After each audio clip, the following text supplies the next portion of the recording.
Hey guys, this is Jason Douglas. Zada MacArthur, voice of Yuji Itadori. This is Derek Snow, the voice of Shinra Kusakabe. This is Phil Parsons, voice of Kenny the Ripper Ackerman. It's Merc Nguyen. You are watching Voice of the Heroes. Take it away, Flea Boy. What's good, everybody? You know who it is and what it is. And if you don't, it's the one and only one, Flea Boy Jetson. And you're watching Voice of the Heroes podcast. If you're tuning in for the first time, please don't forget to like, comment, and subscribe. Also, turn on those notifications so you don't miss any interviews or discussions on your favorite heroes and villains around the world. And today we got a very, very special guest. You might have heard her in Miraculous, Tales of Ladybug and Noir, or Sword Art Online, Demon Slayers, Hunter x Hunter, Tower of God, one of my favorite joints, Record of Ragnarok. It gets no better than that, unless you're talking about Beastars, and in movies like Fate, Grand Order, Seven Deadly Sins, and much, much more, video games included. Let's welcome Reba Buhr. How you doing? Hey, I'm doing good. Thank you for coming to the show once again, man. It's an honor to interview you. So let's get right into it with one of my favorite Beastars. You played multiple characters in that, which I couldn't believe when I went down your IMDb. Peach, Marv, Sally, etc. What was it like, being in such a great anime series on Netflix? And, now it's slowly coming to an end. I believe we got one more part on the way. What was it like for Beastars? Beastars, I'm not a central character. They just bring me in. We call it like utility sometimes in the voiceover world, where there are tons of characters in the show and they need an actor to play lots of different small parts to fill in all of when you're dubbing a show, it's kind of like putting a puzzle together. And usually you'll start with, the main characters, but then you have a lot of little bits to fill in after that. So it's very lovely to be a part of Beastars in any way. But for the most of the series, I don't really feel like a big part of it, except for there's one episode in season 1 where they gave me this part called Legom the chicken.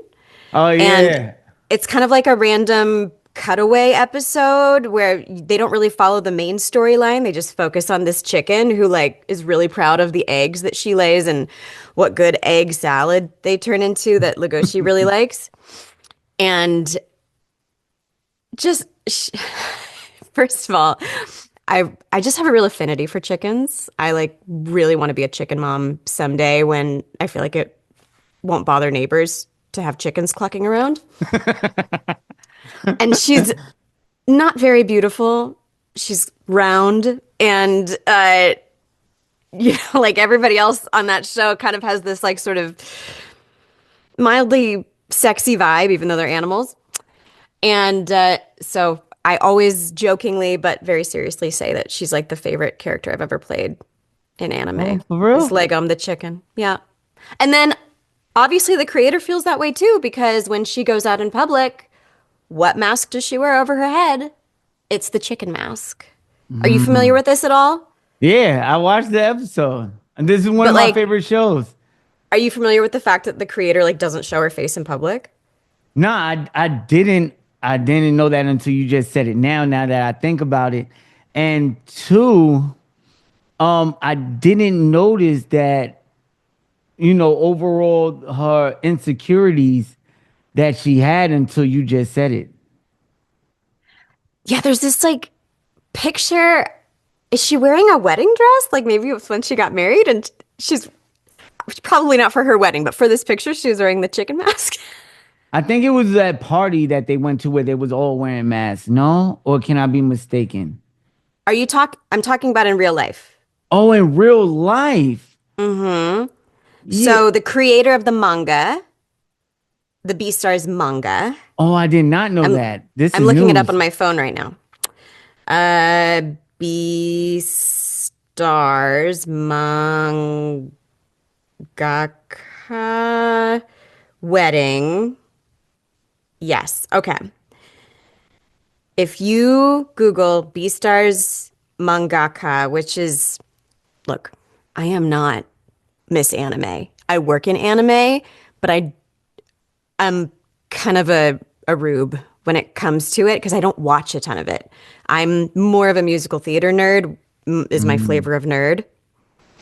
But mangaka is like what you say, like the writer of a manga, somebody who wrote the book. Hey, you teaching me some And things right now because I just did a Kyle Highbury interview and I couldn't pronounce half of his characters. So I know the pain sometimes. So you just oh, taught me yes. something. And I am like 10 to 15 years into this career and still people have to explain things to me all the time about the world of anime. But anyways, I don't know if let's see if I could make you. So that's the creator on her wedding day Oh, wearing the mask of my character. that is insane. Yo, for anybody who watches Beastars or a fan of it, man, if you knew that already or didn't know that, go in the comment section right now and let me know. That is actually fantastic. Now let's talk about a character that that was very essential to the anime in Sword Art Online Gun Gale. You play a character, Yes. one of fan favorites. Tell us a little bit about that character and how you came into the role. So that's like my big lead. It was definitely the point where I felt like, okay, I've really been accepted into this world as an actor, and I've been given the honor of like headlining a show, sort of getting to hold the majority of the show in my creative hands. So it was a huge deal. Uh, Sword Art Online Alternative Gun Gale Online, which is a very long name. It's all about the main character, Len, which is her name in the virtual world. And her name outside of that is Karen.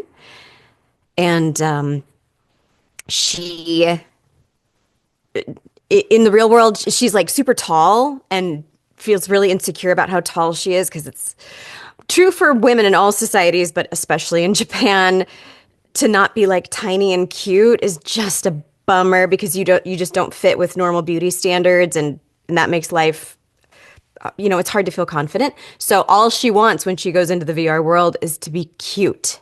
And so she goes through game after game after game, and she doesn't give a shit about games at this point in her life. She just wants to find a game that pops her out as an avatar that's tiny and cute. And she tries all these different game worlds where there's fairies and elves, and then she tries this one that's just guns, just machine guns and shooting at each other. And that's the one where she wakes up in it and she's like, "Oh, I'm tiny and I'm cute." So she sticks in there and she gets really, really good at war games and shooting people with a machine gun. And so once again, I don't relate at all. I still have never shot a gun in my life. So I am more Isn't like, that great though? Playing these characters that you don't relate to, that way you could just be somebody completely different. yeah, and she is sort of a fish out of water in that scenario until she kind of gets really adapted to it. But there's always this piece of her that's like, I mean, most of the people she's fighting are men, and she's just a random chick who goes to college. So because I also don't relate to the world at all, I think we have that in common. The way I came into the role, I had been auditioning for parts like that for a while, and it was clear to me that the casting director and the company that is sort of behind bringing shows like this to America, which it's a company called Aniplex of America. Oh, I heard of them. They're sort of they're like a rights holder distributor. So with some shows, not all shows, they're the ones in charge of finding the cast, producing the dub, making sure that the dub is really well done, both in terms of the translation and the lip sync and the acting. So I sort of got the feeling that they were like, okay, we like you, we like your work, we trust you, we're looking for the right part for you. And so I would audition for things and get called back and not get the part and be like, okay, it wasn't that one. And then this one came along and it was unique in that I had to be two different people, basically. I had to be the Karen in the outside world who's a very shy person. And then I had to be the tiny little person inside the VR world who has a high little girly voice. And that's what I'm good at. That's my specialty, is I have a big range. I was just about to say that. I love your range. Where do you come up with so many different voices or that range? Like, is it just on the fly, or because you clearly have a gift for it? Thank you. At this point, 15 years in, I just know my instrument really well. It's like if you were a carpenter and you use a drill every single day, like it just becomes part of your hand. But I think I credit my big range to my vocal training. So before I became a voice actor, it was never a goal of mine. It was never my dream. I wanted to be on Broadway. And so from the time I was about 13 and all the way through college, I was a singer who was always in voice lessons. And specifically, it was classical voice because I was a soprano. I had kind of like a Rodgers and Hammerstein or Julie Andrews kind of like,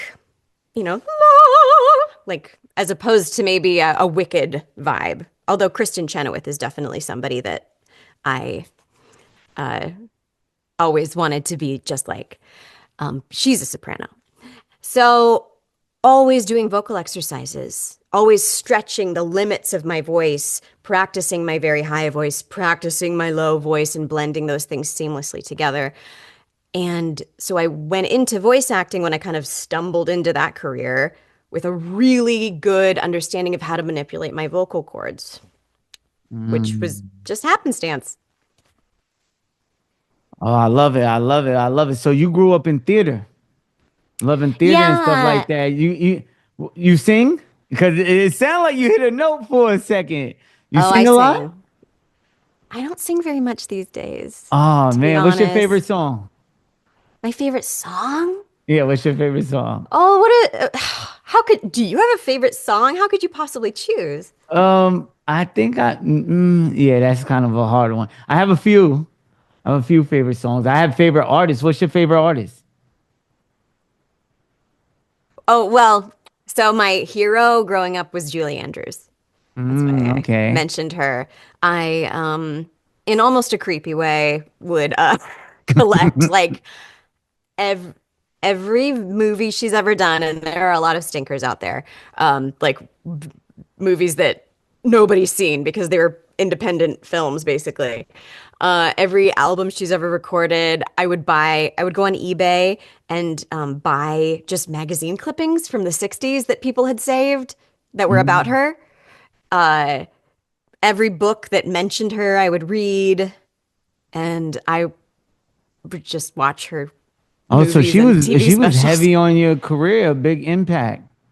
Yes. Influence. Okay, I love when it. I was in like junior high. What about Miraculous? Let's talk a little bit about Miraculous. Did you ever get to sing in that? Because that is, some of the characters do have little singing parts and things like that. Actually, I am one of the few people who has done a bunch of singing on that show. Let's go. I knew it. I had a feeling. Mind you, pure honesty here.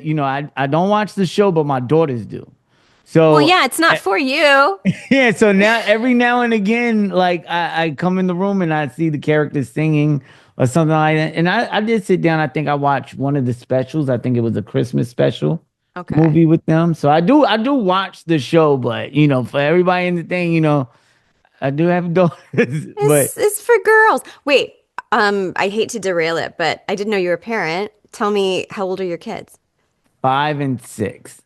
5 and 6. Yeah, it sounds adorable, but man, oh man.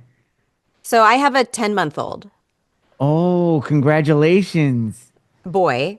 Love them now. Love them now. Because when they get my daughter's age, man, you But dude, like this, I know we're gonna talk about anime. Nobody wants to hear about kids, right? Hey, Except it's for a also all I want to podcast. talk They want to about. hear about it all.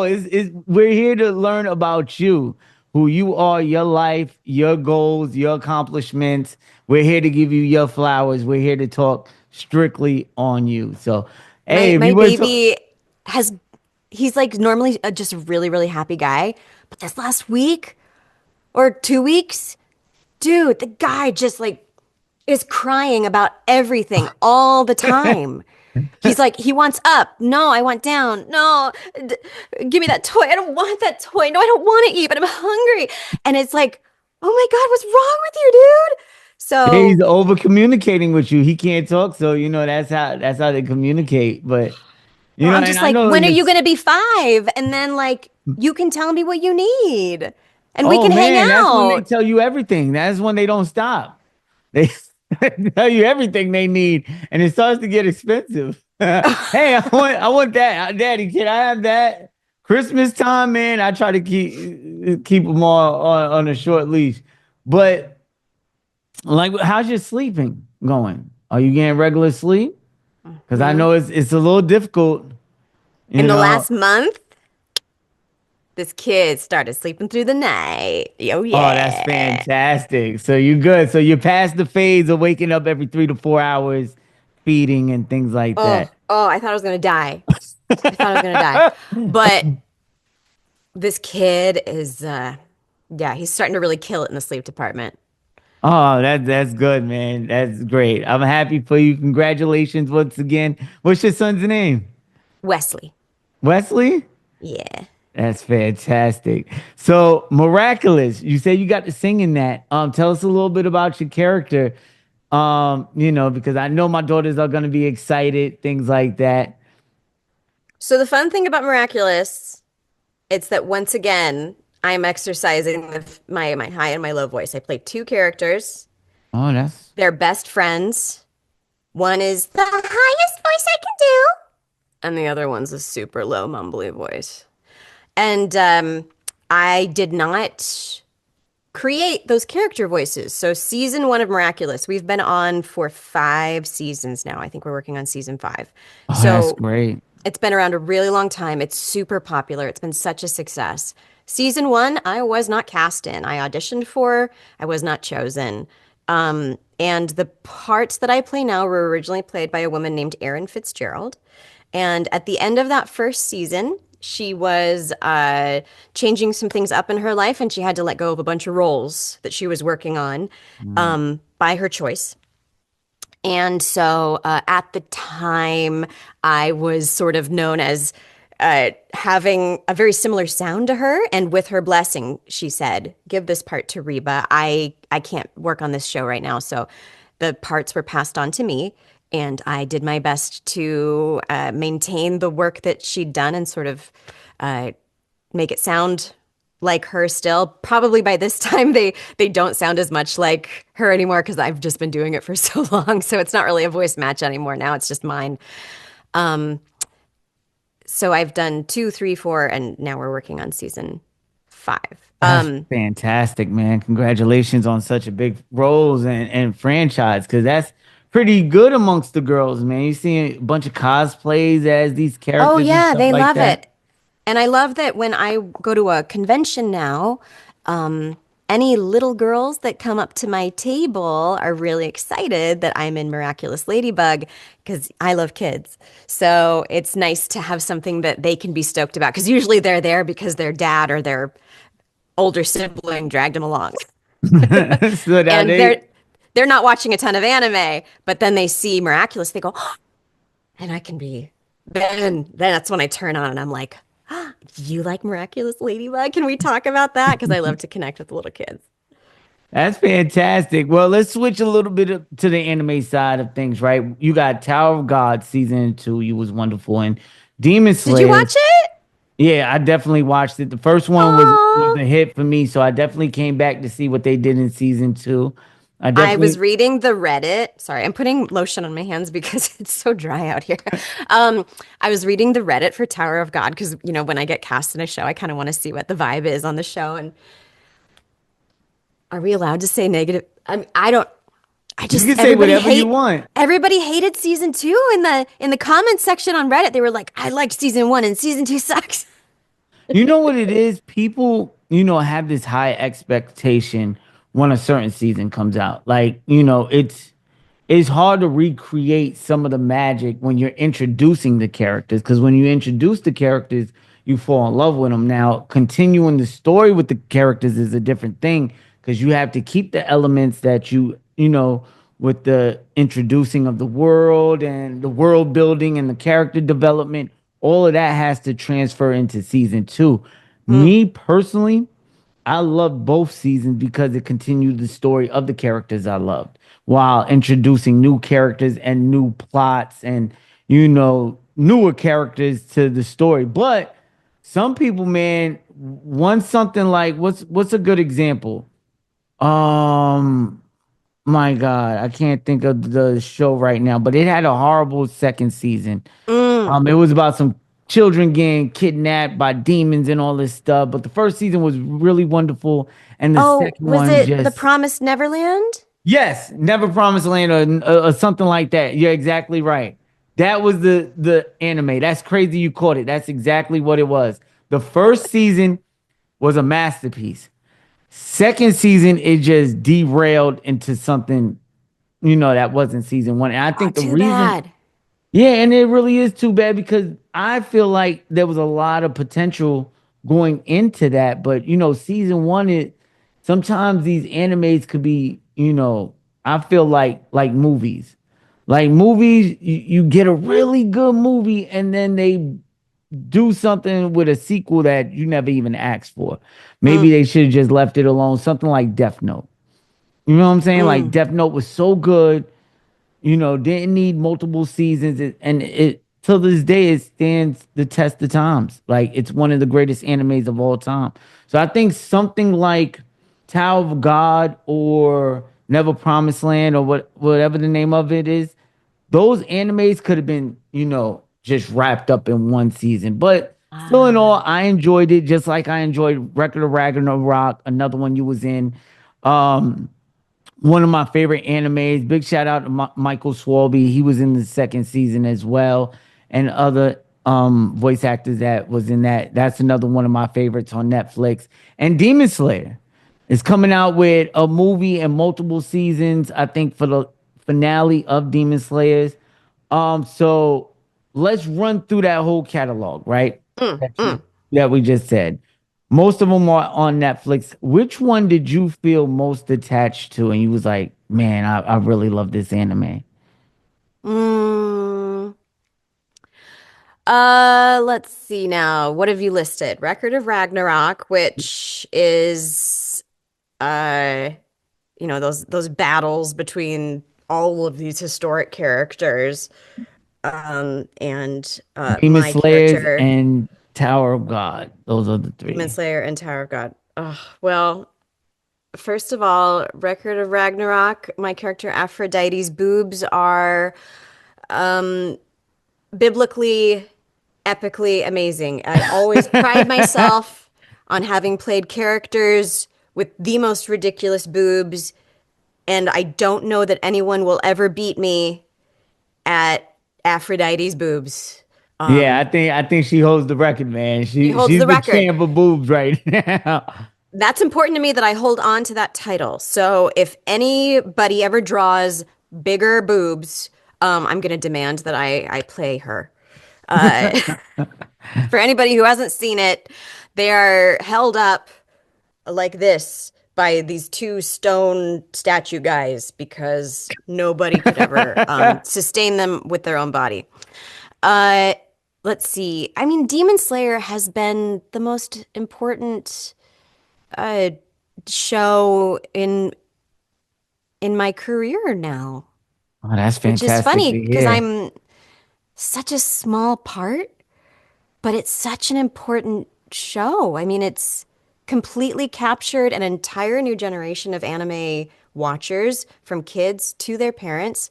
At cons now, I see whole families walking around the con and they'll come up to me and say, we've never been to one of these before, but my kids started watching Demon Slayer and I started watching it with them and I loved it. And now here we are. And I'm And they'll be like, look, I just bought a sword or something, and I'm having so much fun. So, and people, this whole like Funko Pop thing Oh that man, has I'm a. As you changed can the world. see, I got some right there, but upstairs, Yeah, no lie, I have hundreds. It's ridiculous. hundreds. Yeah, I be trying to think about what I can do with them because now it's just become such a nasty habit of collecting them. I want to It's say, it's maybe an addiction for some people, but yeah, and now boy, am I don't grateful. yeah, and don't the Comic Cons now, man, forget about it. Every chance I get, I go to one and I get me some signature Johnny Bosch, Steve Blum. Like I'm just anyone that comes to Tulsa. So if you're ever in Tulsa, let me know. I'm definitely coming to see you and support and getting one. But I'm sorry to cut you off. I'm just a huge Funko fanatic. Well, so I wasn't sure that I would ever be in a position to have a Funko of a character I voice, and then Demon Slayer just kept making more Funkos until they got down to Aoi, which, she's in every season, but she only says a couple lines in every season. I'm so grateful to, be in this show at all. She has a Funko Pop now. So I get to go to all of these cons, and all these people who have been collecting all these Demon Slayer Funko Pops are so excited to see me and get my signature on their pop, and it's incredible that it's taking me all over the country now. That's fantastic, man. Congratulations. That's got to be so unreal to have your own Funko Pop. Is this your first one or have you had some before? This is my first. This is the only one I have as of Oh, now. fantastic. That's dope. Do you have any cons you're approaching that you could talk about? Yeah, I've got 3 coming up Oh, let's that I go. can think of. So I'm going to Dayton, Ohio, not this weekend, but next weekend. Um, Ohio Con. Let me look. See, I can't remember all the dates and times and things. Then after that, St. Pete Comic Con in St. Petersburg, Florida in March. And then I'm going to SAC Anime Roseville in April. And Indianapolis for Indie PopCon in June. So yeah, I've got some stuff coming up. What's And then been I'm your also favorite doing, stop so far oh my, out of all the places you've been? oh dude, have you ever been to a Colossal Con? No, I haven't. Okay, so the thing about Colossal Con, there's like 3 or 4 of them all over the country. They are all associated with this hotel called, nope, blanking on it. But it's a very fun hotel that has an indoor water park in it. Oh, So there's multiple of this kind of hotel. It's all different water parks in different parts of the country. So when you go to the con, you get to go to the water park. And also everybody walks around the con in their bathing suit. that's gotta be awesome. Not everybody, but like if somebody's in a bikini, you're like, they just went to the water park. And also the vibe there was really great. The one I went to was in Pennsylvania, but there are several. There's one in Texas and Oh, one I in a think I further know north what you're city. talking about because I used to live in New York and I went to one in Pennsylvania just like to go with the Yeah, family. And it was a big indoor water park. yeah, yeah, yeah. My God, It's like, what's the is name there of an it? African part of the name? Like, it's like African themed? Is that possible? I think, oh man, I'm blanking on it too. I We swear I better look went it to it. up. Yeah, look it up. I went with my son when he was really young, maybe like 1 or 2 years old. Oh Wait, man, I thought you had daughters. yeah, I have a son too. I How have old's a son he? too.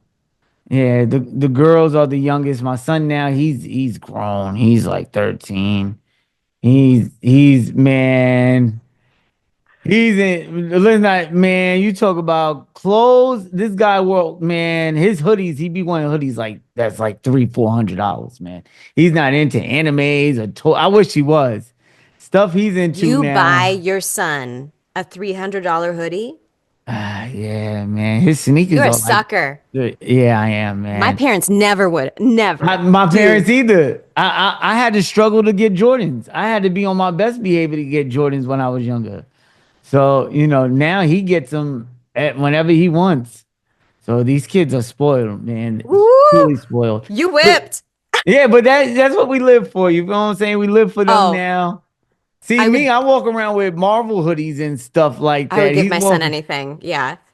So they're called the Kalahari Resorts, which is why I was thinking Africa because it is. They have like sort of an African theme to them. And that's yeah. Yeah, those is fantastic, man. I've been to one in Pennsylvania. I've probably been to the same one, just That was the one. Yeah. not on a con. It just like It's going totally there. in the But middle of the woods. There's like nothing there. yeah, And yeah, then that's this a fact. random huge hotel. All right, now let's go to some video games because you did voice act in some video games. Hmm. One of them was Scarlet Nexus, which you did the show and the game. What do you think Hmm. was the biggest difference between the two doing the show and the game for the same franchise? Oh, the biggest difference. Gosh, it'd be hard I don't know. What you I had to do more recording on the series or the game? Because these games sometimes be like 70 hours. Yeah, I feel like we worked on the game for quite a while. It's a pretty big ensemble cast. There's this whole team of people that are doing the missions and things in there. And I was not the main character. I think that's Erica Mendez's character. So I have no idea how much she recorded. There's probably a boy too that I'm not thinking of. But I worked, you know, many hours on it. Whereas when I recorded the anime afterwards, that was once a week getting onto Zoom because that was peak pandemic when we were working on that anime. Mm. Getting onto Zoom and doing the episode, which would take like an hour or two. And we did however many episodes of that we did, so 12, let's say.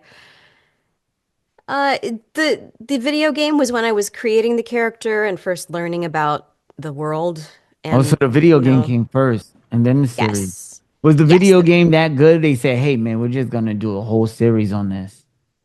the series came out quite quickly after the video game, where I almost wonder if it was always the plan, Mm. you know? Uh, and it's such an exact copy of the story of the game, the anime is. So it probably was like a larger marketing thing. Like, I know we're gonna get people really excited about this Yeah, whole because there was a big market for that. universe. Like when that game was first pushed out, like I believe it was, did Bandai do that game? I'm not sure. But they was marketing that game a lot, like Mm, commercials, mm, DLC, well, not DLCs, but just a whole lot of ads for it. Like everywhere you looked, it was Scarlet Nexus when that mm. game was getting pushed out. Yeah, I get a lot of people at cons coming up to me to, talk about Scarlet Nexus and Arashi, and so I think people really enjoyed the game. Out of all the anime shows that you've been a part of, which one, if any one of them, would you like to turn into a live action? A live action. Yeah, are there And any and of? I still get to be in it. Yeah, you still get to be in it. Oh, so my favorite show that I've worked on is Doro Hidoro, Oh, that's right. You was in Doro Doro. and that one's on Netflix. And it Mm-hmm. is, in my opinion, the coolest art and the coolest world that I've ever been a part of in an anime, and I don't think enough people talk about it, or I just don't think it's nearly as popular as it should be for how interesting it is, and it's very well written. So, I think it would be Doro Hidoro. That's a great answer. Now, out of I think we talked about this off camera, but your Mount Rushmore, you want to do anime characters or voice actors? Now, any one of them, we could do Mount Rushmore of voice actors. It could be people who inspired you throughout your career or people you look up to, or it could be anime characters.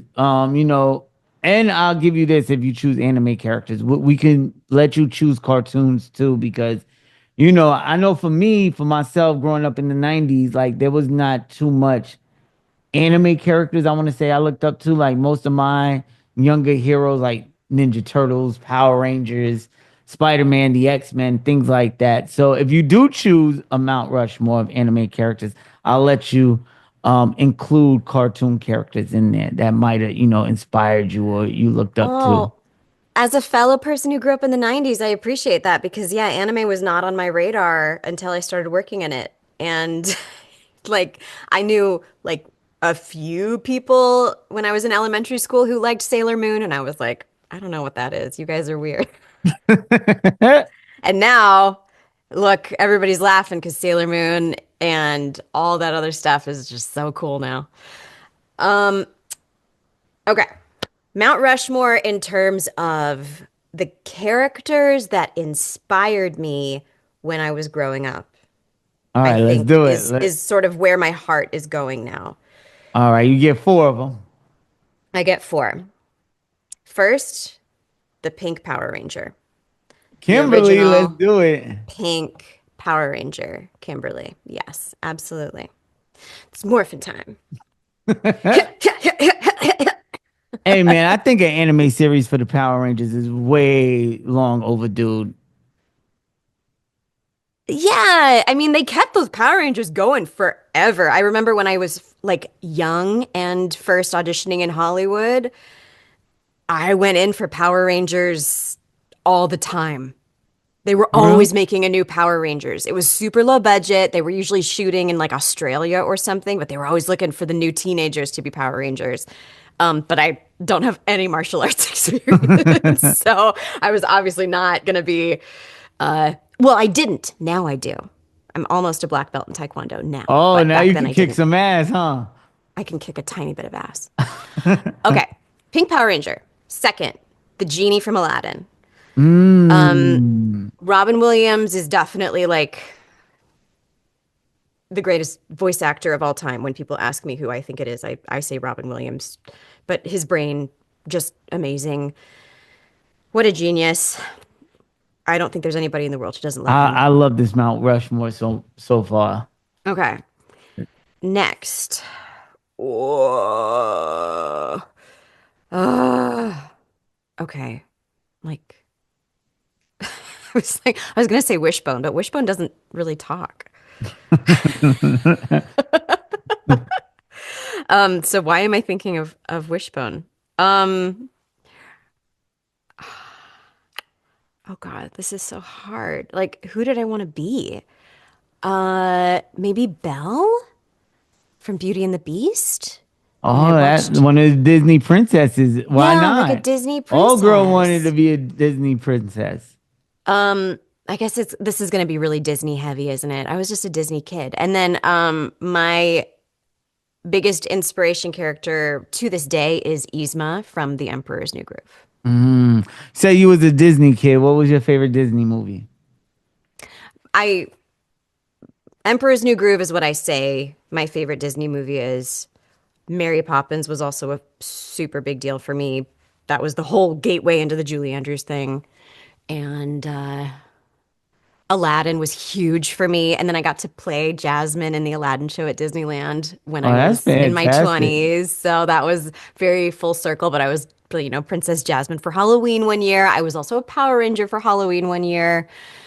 Um, yeah, You those got a are, Pikachu shirt on, and you're yeah, also I in do. the new series on Netflix, Hmm. Pokemon Horizons. Let's talk Hmm. a little bit about that, right? Before we move on to some personal questions. Pikachu and Ash is gone now. How do you feel about the new series and them retiring the character, that we all grew up on? Ash, how do you feel about that? And how do you feel about the new series? Tell us a little bit about it. Well, the new series is very cute. The new characters are amazing and adorable, and I love the new sort of highlighted Pokemon, the Sprigatito, and I can't remember the name of the other one. My brain don't work too good because I have baby. Hey, don't worry, mine don't cut on until like after 5. Ugh. So Yeah.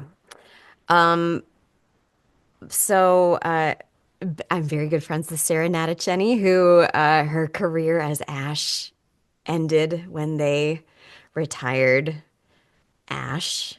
Ash is to me the face of Pokemon, but that will always be the case. And I don't think that the fact that he's not going to be in future stuff will ever change that fact. I mean, it's been 30 years of Ash and Pokemon now. I feel And like of he's one course, of the most iconic characters in anime in general because, growing up, we didn't think of absolutely. Pokemon as an anime, but it is truly an anime. So Yes, it is. him But and Pikachu. we didn't know what we were watching back then. We didn't even realize it was coming from Japan back then. We Hmm. were kids. Um, uh, Sarah and then Veronica Taylor before Sarah. I just have to mention that there are two voices of Ash that have ever existed. So excited to see what's next for the franchise. I think it's very clever of them to stay dynamic. They want, new generations of people. And I suppose it's very clever that like they're not staying exactly the same because sometimes kids don't want to get into something if it feels like it's their parents' thing. It's like for old people. But if Yeah. it stays different, then it can be their thing and in a different way, their mom and dad's thing. And I do agree that the animation for Pokemon, because I've been seeing clips on TikTok or, on Instagram or whatever with the fight scenes for Pokemon Horizons, the Netflix series, and they look really good. They're almost like, man, I should take a look at this because the fight scenes and the animation got so much better with that franchise. And man, shout out to Beautiful. you, and I hope to see many more seasons to come because the games are gonna go crazy still, and they're Yes. gonna pick apart the series for inspiration for new games. So that's pretty dope. All right, now what's one of the lines from any one of your characters that you ever played that resonate with you on a personal level? Like you might have said, "Oh, this is a really good line," or "I could relate to this." Ooh. Oh, that's really hard to answer, especially quickly. What's one of your famous lines, or something that people constantly ask you to say or sign? Yeah. I so I play a character called Princess Ivy in a video game called Fire Emblem Engage, Ooh. and she has a lot of great one-liners. Um, Partly because she's seems like a very scary evil person, but isn't at all. So the dichotomy of being very put together and always kind of wearing dark colors and being slow, but then saying that um, oh, she's very afraid of ghosts. And so I often write on people's things, please don't be a ghost, please don't be a ghost, please don't be a ghost. Or I demand that you be troubled immediately. Like somebody's like not being upset about something and she doesn't like that. But she also says she has an iconic line from a trailer where she says, I will now take your lives, your souls, and the rings. And the rings are the big thing in Fire Emblem. So are they lines that I deeply resonate with? No, but it's the first thing I can think of in terms of iconic. Nah, that's great. Sorry to disappoint. Hey, no, you ain't disappointed, and we got to hear some lines from the princess. So that's awesome. I always geek out when y'all transform y'all voices into something spectacular. Thank you so much for coming on the show. Your flowers. Thank you for making us smile, laugh, and cry with your voice from all these iconic characters. And heroes, villains, don't forget to like, comment, and subscribe. And always, if nobody told you so, I love you. Love yourself. Pass that love on and love others. Until the next episode, it's your boy signing out. sing it with me.